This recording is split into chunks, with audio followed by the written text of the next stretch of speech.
What I see following the Shanghai Cooperation Summit, following the Trump-Putin summit in Anchorage, is a group of political elites in Europe that are holding on to this belief, this very peripheral belief that they are still the only people in the world that have the moral authority to talk about what is right.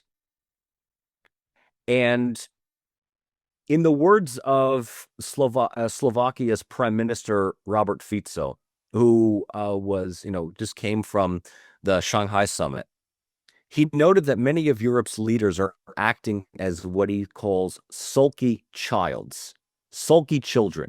They're reacting.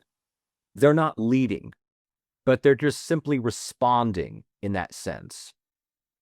And, I'm not somebody that acknowledges the rise of the non-West and thinks that this is a great thing, but somebody who looks at the world today, and I look at the SCO summit, and I see Vladimir Putin, Xi Jinping, Narendra Modi, among others. And I see that these are the emerging leaders of the global community.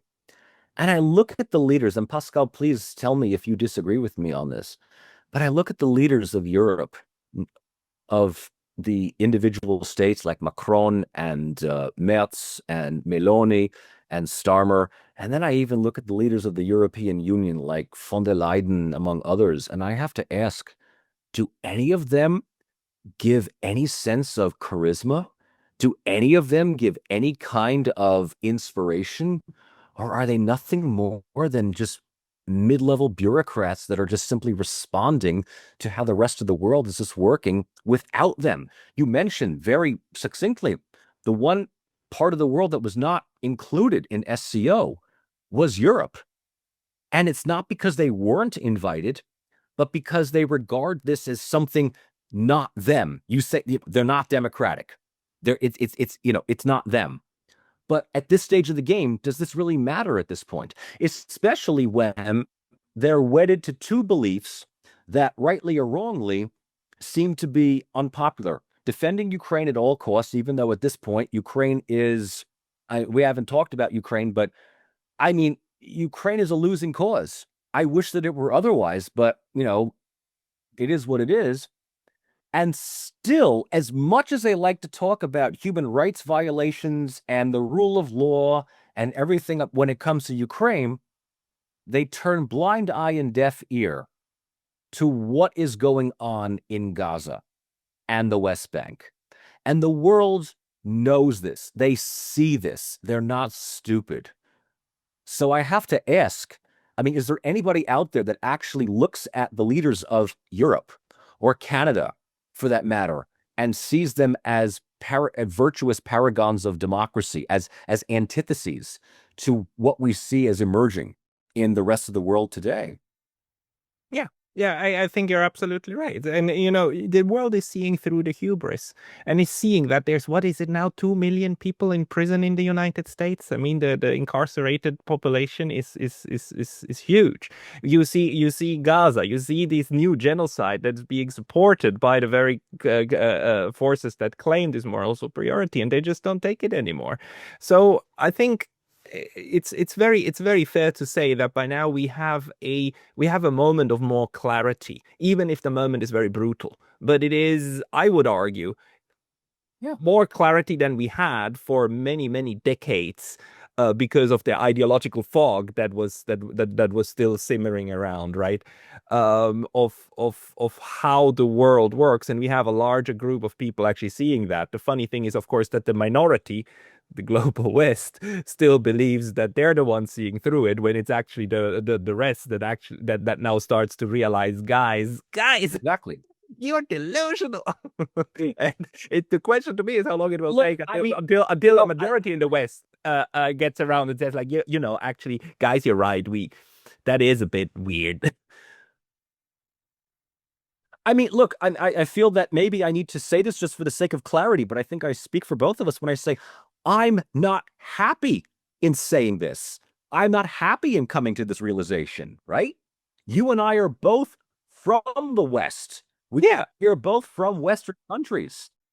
And you and I are both looking at all of this and saying, our leaders are gaslighting us.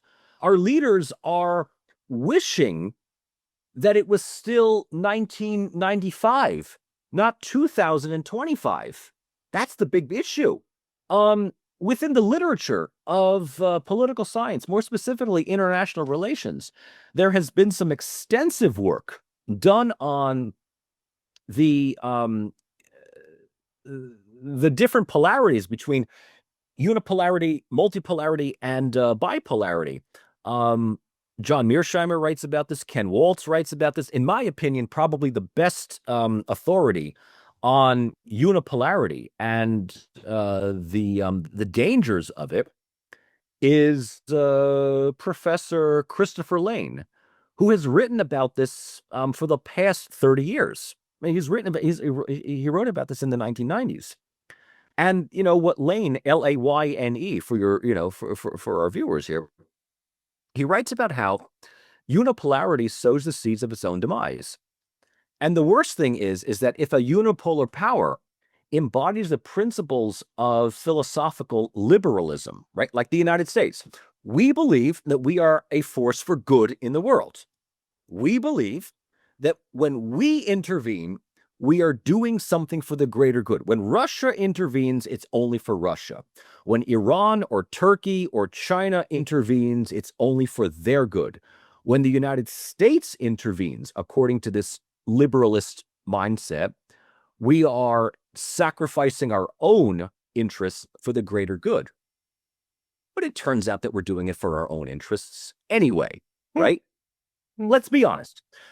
The United States, along with the major European powers, have openly said, and I'm perfectly okay with this. I am absolutely okay with it. They have absolutely said, we will not accept any territorial changes to Ukraine, right? Ukraine's territorial integrity is sacrosanct. Crimea, Donbass, everything is Ukraine. Fine. But then downgrade your embassies in Pristina, Kosovo, to consulates. You No, see, no, this no. is the whole point. Yeah, that's the thing, and those hypocrisies, there's glaring problems in the whole ideological setup and the Speech Act. That's getting clear now, and the others are not buying it anymore, and the others are saying like, fine, we're gonna do our own thing, and we're actually gonna work toward the future and not toward you. And if you ever want to come along, please join. But Right. for now, we're gonna go. And I think that's the hallmark of the multipolar world, that this is now possible.